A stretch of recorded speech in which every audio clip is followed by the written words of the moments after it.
Shalom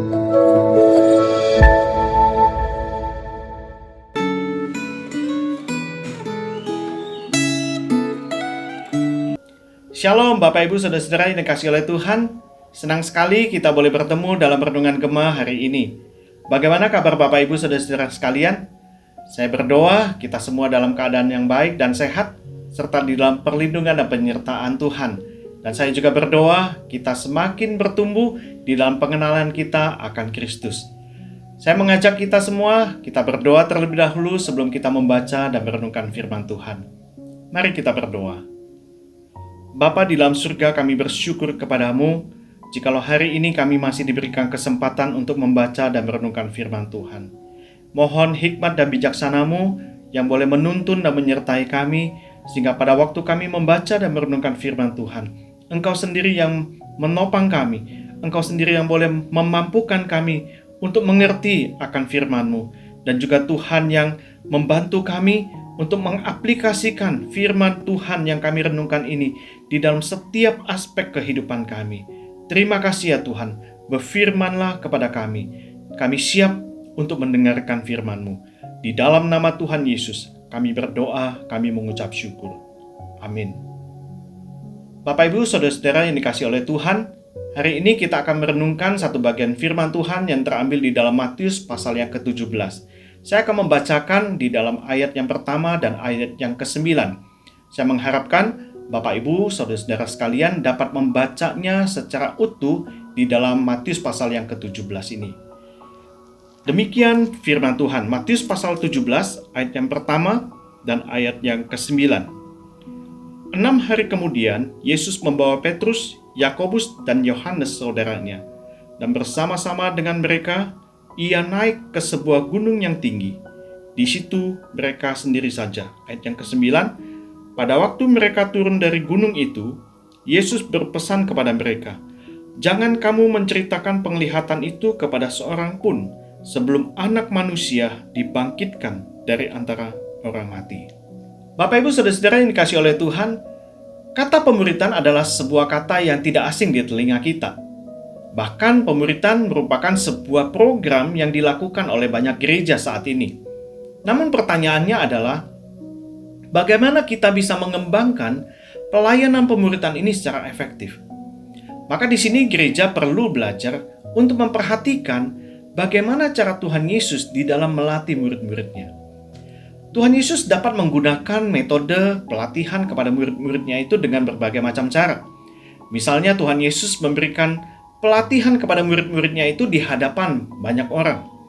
Bahkan juga Tuhan Yesus memberikan satu kesempatan yang khusus hanya kepada ke-12 muridnya. Tetapi juga di saat-saat yang khusus, Tuhan Yesus juga melatih hanya kepada inner circle-nya dia, yaitu kepada 3 muridnya yang istimewa, yaitu Petrus, Yohanes, dan Yakobus. Nah, di dalam Matius pasal yang ke-17 ini, kita melihat bagaimana Yesus mengajak ketiga murid yang istimewa ini pergi ke sebuah gunung yang tinggi. Dan di situ mereka menyaksikan bagaimana Yesus dimuliakan. Di dalam perikop ini kita belajar satu hal, bahwa ada satu pesan penting yang hendak disampaikan oleh penulis Injil Matius di dalam perikop pasal yang ke-17 ini, yaitu bahwa sebelum Tuhan Yesus dibangkitkan, maka para murid itu harus merahasiakan pengalaman mereka itu. Dan ini memperlihatkan bahwa ketiga murid itu sangat diistimewakan. Maka setelah Tuhan Yesus bangkit dan naik ke surga, kita melihat bagaimana ketiga murid ini memberikan sebuah kontribusi yang besar bagi gereja sampai dengan saat ini. Kita bisa melihat Rasul Petrus sebagai pemimpin daripada semua rasul. Dan kemudian Rasul Yohanes adalah rasul yang masih muda dan juga Tuhan berikan umur yang panjang. Dia diberikan kesempatan untuk menuliskan Injil Yohanes dan surat-surat Yohanes. Dan di situ dia menuliskan tentang keilahian Tuhan Yesus dan juga berkontribusi di dalam menjelaskan tentang doktrin Roh Kudus.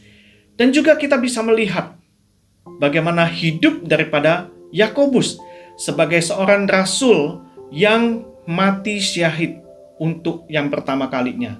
Kita bisa membacanya di dalam Kisah Rasul pasal 12 ayat yang kedua. Memang tidak begitu banyak catatan mengenai kehidupan Yakobus, tetapi di sini kita bisa melihat bahwa kita percaya Yakobus adalah seorang yang sangat bersemangat di dalam memberitakan Injil.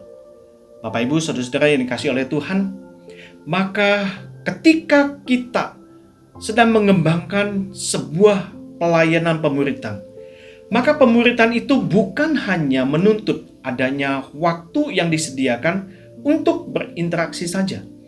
Tetapi yang paling penting adalah pemuritan juga menuntut adanya sebuah praktek dan juga evaluasi. Maka ketika murid-murid itu di dalam bagian Matius pasal yang ke-17, kita bisa membaca perikop-perikop selanjutnya. Maka ketika mereka diperhadapkan di dalam sebuah pelayanan untuk menyembuhkan seorang anak yang sedang sakit ayan, di situ mereka mengalami sebuah kegagalan.